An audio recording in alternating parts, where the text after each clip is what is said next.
we moved to Wrocław in Poland, and well, the weather ain't too good, is it? Number 3, that's Piero Liatti. He's leading the European Rally Championship standings at the moment. And the man from Belgium here, Patrick Snijers with Colibunders, he's repaired the bodywork after last week's rally. John Bosch and Kev Gormley. I think they're 4th at the moment in the European Rally Championship. Sundstrom is there too. Is number 6 at the moment. Okay, number 1, Fabrizio Tabaton. This is the 48th running of the Rally of Poland, and took place right at the beginning of June, 6th to the 8th of June, so.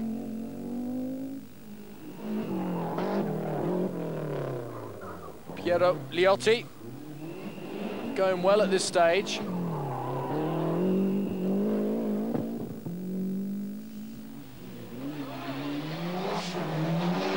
Well, he's done it again. He's always running into something. He's butted something with the front left hand, but he's still managing to go. 403 kilometers long, this event. And 24 special stages. Mikael Sundstrom in the Mazda. And he's going well at the moment. He came 2nd in the Lombard RAC in 1983.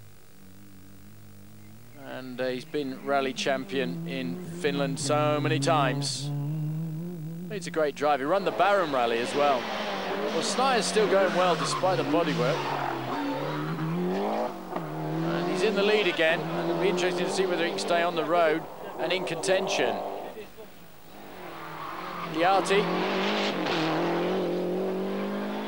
is right up behind him, and Snijers is, Liatti had to change his gearbox in one of the special stages.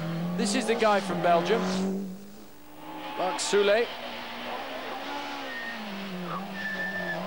And John Bosch up there in the top 5.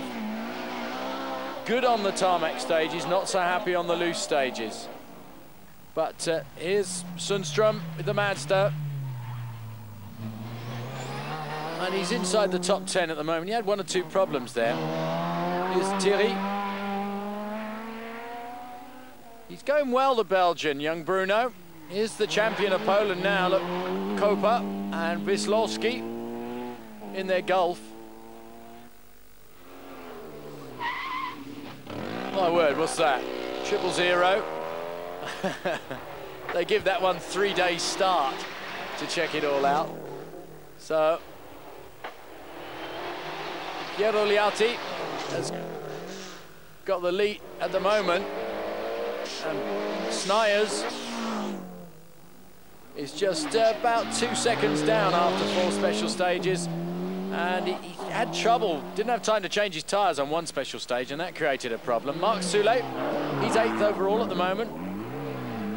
He's about 1 minute and 20 seconds down, which, here's John Bosch.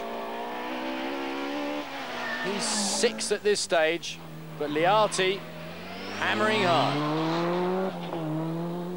Let's have a word with Sundstrom. We have problem with the brakes. We have had from the beginning, very bad brakes. So we lose the brakes after 2-3 kilometers. So it's not very good. What place are you in right now? I don't know. I hope I'm in top 10.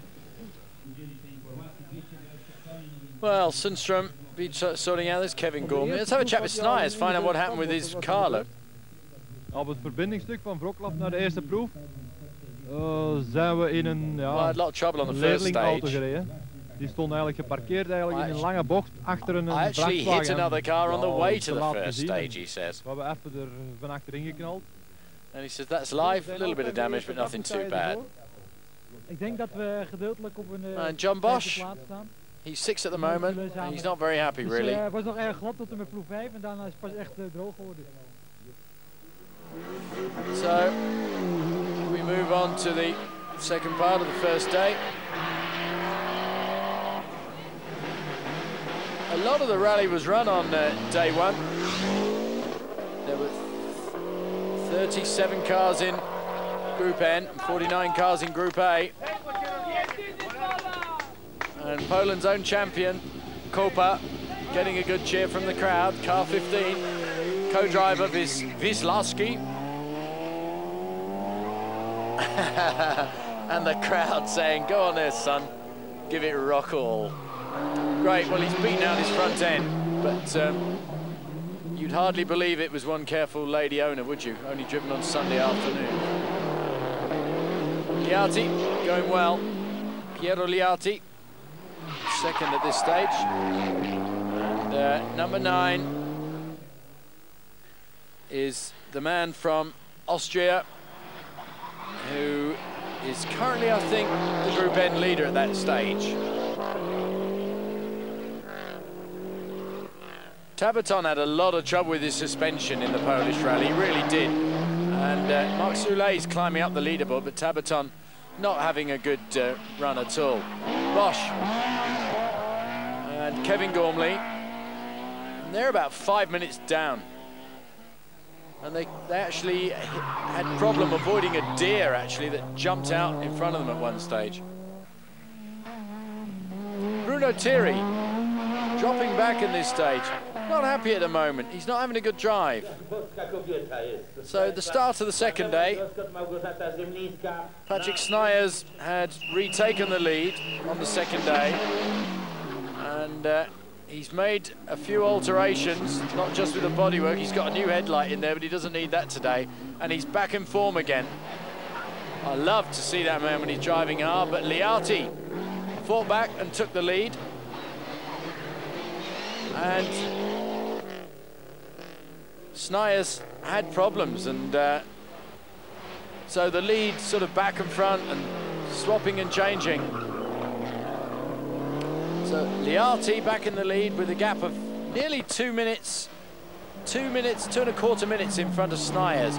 Soulet, meanwhile, who's been driving very nicely, thank you very much, quietly, keeping out of trouble, looking after the motor, and he's in third position.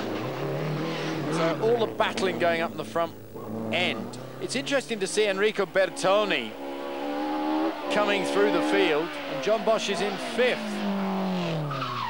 Bertone is only about 15 seconds behind John Bosch. Now Bruno Thiry started to liven up a bit. He's got real problems with his brakes, having to take everything sideways. 7th overall, but not very happy at the moment. So Sundstrom is 8th overall in the Mazda. I think he's fixed his brakes in the 3-2-3 4-wheel drive, but it started to rain at the end of day 2, and my word, that changed things. Marc Soulet, he got ahead of Tabaton, and he ended up 3rd in the rally. Patrick Snijers with Kolobunders going absolutely crazy in the rain in his Cosy, and he closed the gap to 26 seconds. Piero Liatti virtually untouchable,